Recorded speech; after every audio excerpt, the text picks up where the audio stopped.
രാത്രി 9:30 സംഭവങ്ങളുടെ തുടക്കം. VIP ഗേറ്റിലെത്തിയ ഫയർഫോഴ്സ് ജീവനക്കാരൻ അജികുമാറിനെ CISF ജവാൻ തടയുന്നു.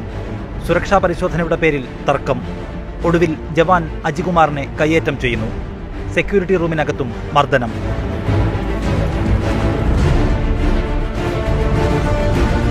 തുടർന്ന് അജികുമാർ സഹപ്രവർത്തകരെ വിളിക്കുന്നു.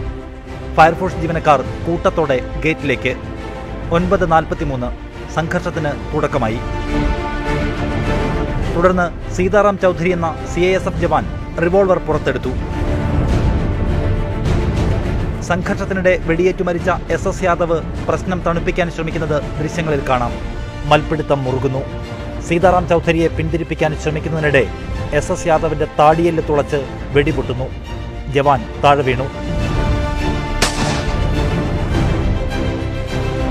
യാദവ് വീണതിനു ശേഷവും തോക്കുയർത്തി സീതാറാം ചൗധരി ഫയർഫോഴ്സ് ഉദ്യോഗസ്ഥരെ ഭീഷണിപ്പെടുത്തുന്നത് കാണാം. പിന്നെ വീണുകിടക്കുന്ന ജവാന്റെ അരികിലേക്ക്.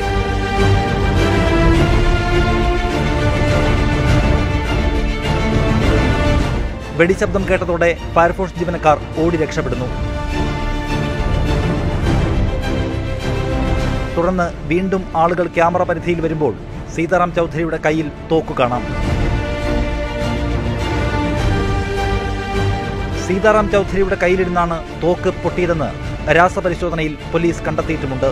എന്നാൽ ബലപ്രയോഗത്തിനിടെ അബദ്ധത്തിൽ പൊട്ടിയതാണെന്നാണ് ഫോറൻസിക് പരിശോധനയിലൂടെ പോലീസ് കണ്ടെത്തിയിരിക്കുന്നത്. റിപ്പോർട്ടർ, കോഴിക്കോട്, മലപ്പുറം.